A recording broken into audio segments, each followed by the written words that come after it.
na watch m ekele m unu. Awa ezigbo nwa afọ ala akụ na-ekwu Ogbuano Chibunna Syracuse aka Sira Boy, the one and the only musician emere na akụ egwu m dị online titled Freedom. So according to last video m mere nsikwa na ga-ewetakwuru unu new update about everything na-eme n'ime akụ. Mkpamkpa edi ahụ ọnụ onye dịkachi egwu ọmụ na-akpa between terrorists ndị enyere kaki flag Fulani enyere kaki flag. Here one of the ụlọ ha gbara ọkụ. Here one of the ụlọ ha gbara ọkụ recently ha bịara war. Edi ahụ ọnụ onye obodo anyị obugo anyị bụ ọkpago a lot of mkpamkpa nke na-agba anyị anya mmiri. Lekwa ya ele anyị ga-ahụ na ụlọ niile n'ebe a gwụrụ agwụ. It is finished. He burnt down everywhere. This is his community. Afọ community edi ahụ ọnụ. Man obviously the turn is here against his own community just because ego hope binyere ya ka o were rụọ ndị nke ya sabo o were ya kpọrọ Fulani terrorists eyinyere kaki were na-abịa emebi isi everywhere. Ile anya here one of ofu onye agbara ụlọ ya ọkụ. Nna eme video ugbu a na meet ya sị thank God na m bịakwara hụ ya ugbu a na.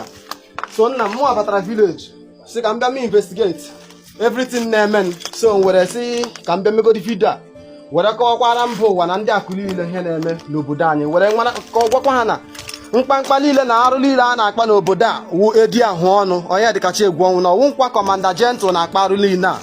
So njisi ka njụtụgodi gị obere ajụjụ ka ị were kọwara ndị obodo mụ na gị ka o si adị ka anyị marakwa na onye na-akpa arụ niile a since a ihe a na-eme. So ị ga-aga m ala gị ka ị kọwara m onwe gị. Ụmụnne unu amụla ahapa m Okesi nwa okere ekwezuo abatara n'ọmụlụ ụlọ after m mechaa bury my mom mere obere travel ka m shift oga zuo ike ebe a nka m nọ akpọ m la food na ụlọ anyị agbago ya ọkụ ma agbatute we awuzie that na edi ahụ ọnụ la ndị otu ya gbara ụlọ nna m ọkụ gbaa ma kitchen nne m gbaa ụlọ almost 3 building nọ la be ihu nna eji nna m ha gbakọrọ ya ọkụ. Onwe mpi nke pụtara la ụlọ a onwekwena ihe amam ihe dị young man ga-asị na ọ bụ ihe anyị mere ya ọmanị m ihe m mere ya ọ riri m agbago mbe ya ọkụ ka agbara mbe nna ya achụga nkwanị m ya ọ dịkwana onye be anyị na-achụ ya bet ọ bịazie were ndị Awụsa la ndị otu ibe ya were bịa tụtụrụ ụlọ nna m ụlọ m amaghị mgbe alụ bụ nne m edi ahụ ọnụ bịa gbaa ya ọkụ la ndị otu ya. Ngwa nwanne m ya dịrị gị na mgbe o nwere ajụjụ ọzọ m chọrọ ịjụ gị. Lekwe ụlọ nke ọzọ nke awụ dị ụlọ ukwu nna m. Lekwe another one nke agbakwara ọzọ nke nọ n'azụ ya ọ bụghị n'isi ngụ ha azụ ọ hafụrụ anyị. Lego ụlọ my uncle my senior brother nke anọ n'ụlọ for long.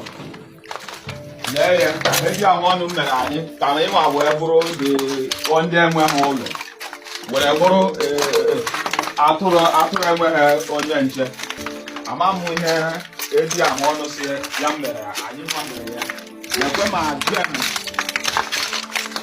jen nwanne m nwere ma baro ma friji ihe ndị a niile aga m ekwu ezi ma ocho ma ụmụ ihe ndị motosaịkụl m my senior brother ihe niile agbakọrọ ya ọkụ. Even ọ nwere ihe dị important my brother ha dochara ma rọba ha dochara. So nwanne m mụ na gị nwe onye akụ. So mụ achọkwa na iji gị ajụjụ ọzọ. Ilela anyị ịnọgo hụ activities eji ahụ ọnụ n'obodo anyị. So hụkwanị nke Gentle ihe na-achọ ịjụ gị na-awụ since Gentle batara obodo ala akụ ka isi hụta activities Gentle. My brother ikwu nke wee eziokwu Gentle alịghị achụ onye alịghị achụ ya. Gentle awụghị onye ọjọọ to my side. Kamgbe mma onye Gentle ụwụ o mebokwana m ihe ọjọọ adọbokwana m mbata jakụ Gentle asend ya ụmụaka ya chi chụghachi m azụ. Even mbata akụ alụmefi arahụ ụlọ ọfụma bet mgbe ọbụla m chetara edi ahụ ọnụ ụjọ abịa m agbafuo m n'obodo gbapụga. Nke bụ eziokwu. Nwanne m abatara m obodo anyị a hụ ka ọhịa si tochie ebe niile. Ibi n'ụlọ nna m agbara ya ọkụ. Obi adị m mma. So mụ garịwa si ka m mee investigation. Dịka m promisiri unu si m ga-continue with fresh updates about what is going on in my community. So ya ka na-ewetara unu today wo 25th August Monday.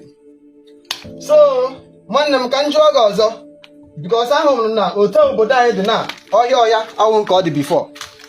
Alọtara m omeghị ndị nne nna ahụ n'obodo omeghị ndị nna nna ahụ n'obodo ka ihe na-achụfu isi ndị nna ọwụ Ifeanyị na ndị otu ya na-achụfu isi ndị nna anyị na ụmụnna anyị nọ na vileji ka ọwụ ndị amị na-edi edi ahụ ọnụ uti ndị amị ndị Fulani terọrist ọ kpọrọ ya bata n'obodo na-achụfu isi ha. Nwanne m ikwukwe nke wee eziokwu lekwe ọ bụrụ Ifeanyị na-achụfu anyị ọ bụrụ Ifeanyị na-achụfu anyị ndị na-achụ anyị wụ ndị Boko Haram la ewetara anyị wụ edi ahụ ọnụ kpọwerela abịa because onwe na onye ha hụrụ ha na-agbagbu onye ara agbagbu onye isi dị mma egbu nwata egbu okenye. So mgbe ị nụziri na edi ahụ ọnụ shi ya mbịajewo onye ọla agbafe isi ya like ndị okenye ọ nwere ndị dị mkpa ndị nke ahụ adịghị ọ nwere ndị nke akwụla azụ were gbaa ọsọ.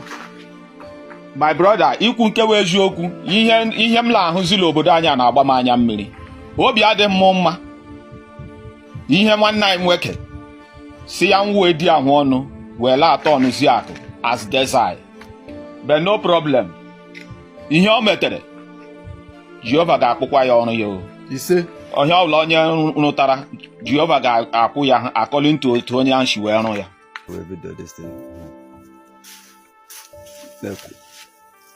So ebe a na-aga ugbu a na another family another compound ka m gaga school na another house agbakwara ọkụ by activities of edi ahụ ọnụ with ndị Fulani. So ile anya now another place agbara ọkụ ọ wee edi ahụ ọnụ with Fulani Janjaweed Fulani terrorists bụ ndị bịara gba ahịa ọkụ. So without wasting time dịka nsi unu na m ga-ewetara unu update about the things na-eme na village anyị. Here awụkwa another building from another family edi ahụ ọnụ gbara ọkụ n'ime obodo anyị nwa akụ. Here awụ ụlọ nna Friday mmadụ ejosi nke dị n'ime ọdọọmị akụ. So ọ gbara ya ọkụ ka m gosikwa unu round unu hụ ka edi ahụ ọnụ si turn the condition of this family upside down ka ịhụ ya. So ụmụnne m ndị na-anụ olu m ya awụ ụlọ edi ahụ ọnụ gbara ọkụ lekwa sọsọ nke ọ hapụrụ ebe a lekwa ndị nwe ụlọ a lekwa ụmụazị ya na nne ya wit nna ya bi n'ụlọ a bifo abịa gbaa ya ọkụ. Lezie ụmụ fọ ọzọ ha ndị bi n'ime ebe a lekwa dịka ebe ha bi bikos ha gbago mee ha azụ ha ọkụ ọ wee edi ahụ ọnụ ka m gagosikwa unu ebe ọzọkwa edi ahụ ọnụ gbakwara ọkụ na my village wụ akụ which means agaghị m egosi unu all of them because o buru ibu but I'm doing with evidence. That's why I have to show you people some places. Another house Nigerian Army gbakwara ọkụ again n'ime obodo anyị wụ akụ. Here the main house Friday mmadụ echesịrị here dị ụlọ ha gbara ya ọkụ gbaza ya ọkụ agbara ya ọkụ Nigerian Army ọha ndị gbara ebe a ọkụ. When I turn the condition of this house this building like this unu ahụgo ya ndị akụ amam mgbe ọ ga-eru ka unu mara ahịa mara na wụ una problem wụ gentle problem unu no Nigerian Army with their messengers edi ahụ ọnụ messenger DSS ha na-agba ụlọ anyị ọkụ n'ala anyị wa akụ. Ndị akụ ka unu mụrụ anya nye awụ condition Nigerian Army dowere ala akụ ndị nna anyị niile agbafe ichara nye awụ ụlọ nke agbara ya ọkụ ụlọ nke agbara ya ọkụ witi ndị niile nọ n'ime obodo agbafe ichago because of activities Nigerian Army with their messenger onye dịkachi egwu ọnwụ ka m gagosikwa unu ebe ọzọ fọrọ afọ. Ya wụ condition o dosara obodo anyị everywhere wuzi ọhịa ndị nne na ndị nna anyị agbafe isido. Ka m gosikwa na another house Nigerian Zoo gbara ọkụ with their messenger onye dịkachi egwu ọnwụ.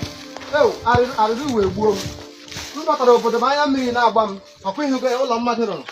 Most of us amaghị mgbe a rụrụ ụlọ a mana Nigerian terrorists Nigerian Zoo Army with their messenger onye dịkachi egwu ọnwụ gbara ebe a ọkụ. Unu ahụgo the condition o dowere this building. onweghị onye ihe ọma adịghị mma, onwekwana onye ihe ọjọọ dị mma, onwekwana onye ma nke adịghị mma, onwekwana onye ma nke adịghị njọ. Ndị ụwa achọrọ m ka unu jiri anya unu lee ma this kind action, this kind activities o nwere ike ime ka obodo gaa n'ihu, ọ na-eweghachi obodo azụ. Ka m gosikwa unu ebe ọzọ. Ihe awụkwa another building, Nigeria Zoo, Nigeria Terrorist Zoo gbara ọkụ. Ihe awụkwa another building, Zoo Army gbara ọkụ with their messenger. Nakwa ya ndị akụ, you people should leave Gentle alone. Gentle is not your problem. It's Nigeria Army that is our problem. Their last invading in our community, Akụ, this is what they did. They burned down so many buildings. Ndị akụ unu hapụ Gentle aka, wụ Gentle wụ na problem. Ndị akụ, ama mgbe oge erike unu mara anya.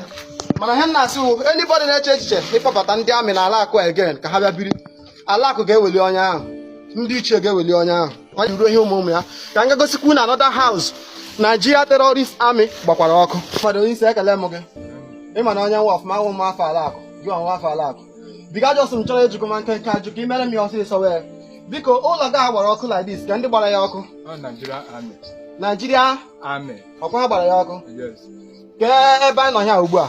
Anyị na ụmụnnekwu Ọdọ m dị n'ime ebe. dị n'ime akọ autonomous community. Okay, ana m ajụ gị since ịma onye Gentle wụ Gentle megidego gị. Ọ Gentle na-agba ụlọ niile nọ n'ime akụ ọkụ. Nke bụ eziokwu. Thank you, ya gbaziere gị.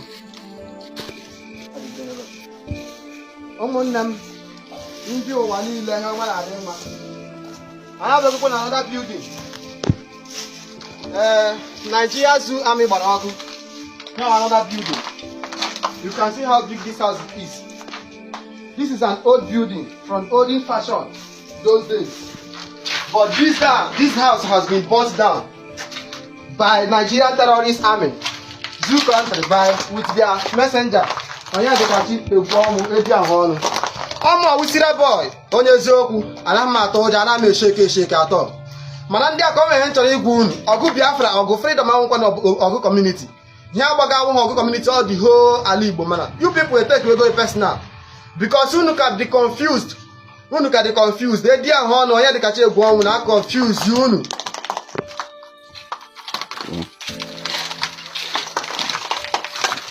Nwanne m udo dịrị gị.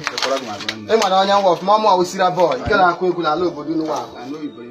Nwanne m so asị m ka m jụọ gị ụlọ a gbara ọkụ ka ndị gbara ya ọkụ ka anyị mara. Ndị Zoo, ndị amị, terrorist, ndị amị, ndị Fulani. Ọkụ ha gbara ya ọkụ. Edi ahụ ọ na-enye dịkachi egwu nwa ya kpọ ụmụ bịa gba ụlọ anyị ọkụ. Abatụ ọ gbara ụlọ anyị ọkụ, ọ gbara nke nwanne m ka ọkụ, gba nke my father ọkụ, gbakwa nke my own ọkụ. Tere ha si isi ihe ha gbara ọkụ n'obodo ahụ tacha ama nkwenye ha anyị mere ha anyị emegide nkwenye ha jọs ha eme ha ka ha chụfụcha anyị n'obodo so otu ka o si dị n'ọnụ ọtụ ihe m na-ekwu nke onye ọlele ekweta ihe ọjọọ ekweta ihe adịghị mma ihe ọjọọ ahụ ga-eturu isha ndị ọ ga-eji ihe ọma ọ ga-eji ala chere mmiri anyị zọga ọbụghị anyị azụga ihe ọnwụghị anyị anyị na-azụ ọka anyị unu na-emegide anyị unu achụghị nye anyị nkraach anyị gwa hafụ na anyị ka anyị la unu ekweta ihe ọzọ unu na-eji ntọnụ sie na-emebisi ọdụ propati anyị ala iyi mata ihe onye metere ọ ga-adịrị ya ma edi ahụ nụwa nyere kachi nwanne anyị mekele eme ahịa ala ọ ga-eji ala chere mmiri nwanne m asị m ka m jụọ gị ọzọ because ana m eme investigate ka m mara ihe megala obodo anyị ka m mara ka a ga-esi mekwa n'aka ihe dị mma ka ihe na-agala ihu hụ na ọkụ ọhịa dị n'obodo anyị abịara asị na ndị obodo anyị ndị nna anyị na nna anyị gbafichiri agbafichi ka onye chụfụrụ ha n'obodo ọ Gentle chụfụrụ ha n'obodo ka ọ amị terọrist ya na-abịa nke awụ messenger DSS onye ochi ha ndị ụwa ndị akụ na-ahụla nye ụmụnne m unu ndị mekwara interview kwa ka ha kọwakwa ahịa na-eme na akụ ka ha werekwe kọwakwarụ na at least ha nọ n'ụlọ emitiri m ha na village a ha ma ka o si adị ha si ebe ha gbagara ọsọ because of ndị amị gbalata ka ha bịa hụ ụlọ ha ndị agbara ọkụ thank God no meet ha here so ọkụ unu mara na onye ahụ gbukwere ka agbara onye ahụ gburu ka agbara ka a na-aga ndị akụ mụrụ m ndị Igbo niile ụwa niile ha awa another building ha gbara ọkụ ha awa ụlọ nwanne nwoke Samilov nwa onye ama Samilov na akụ a ha awa ụlọ nwanne Tuma ha awa ụlọ ya gbakwara ya ọkụ ọ nwere ihe ụlọ a mere ọkụ unu jiri anya unu hụkwa nke a na ka mkpụrụ unu gaa na be nna m ka unu hụ ka a si gbazaa be nna m ọkụ ka a gawa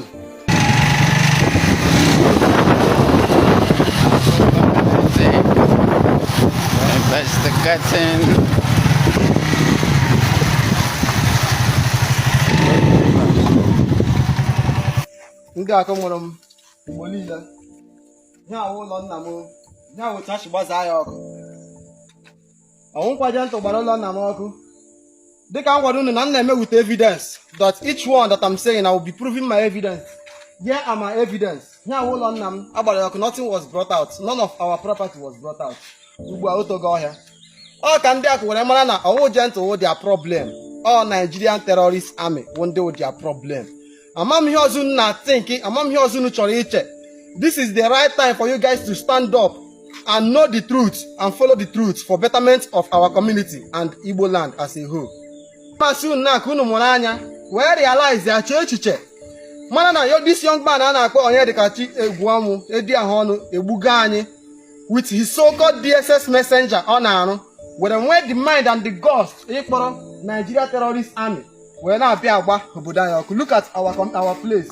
Nya ụmụ egwu nke dị n'ime Amoria akụ omezi onye bịa anyị ọ ga-eji n'aka anyị rụọ ụlọ anyị a na-achụpụkwa onwe anyị n'ụlọ since onye a akpọrọ bụ terrorist army bịa n'obodo anyị. Obodo anyị dị mma, amasị m ka o jirizi ugbu a ma ndị nna anyị onye ọla gbafisiere edi ahụ ọnụ with his terrorist army. Ihe ahụ ụlọ nna m that n'ụlọ nna m agbago ọkụ bido na-adazi ada ahịhịa na-eruzi n'ụlọ nna m. ụlọ a mama mgbe a nụrụ ya ọwa aja ọcha.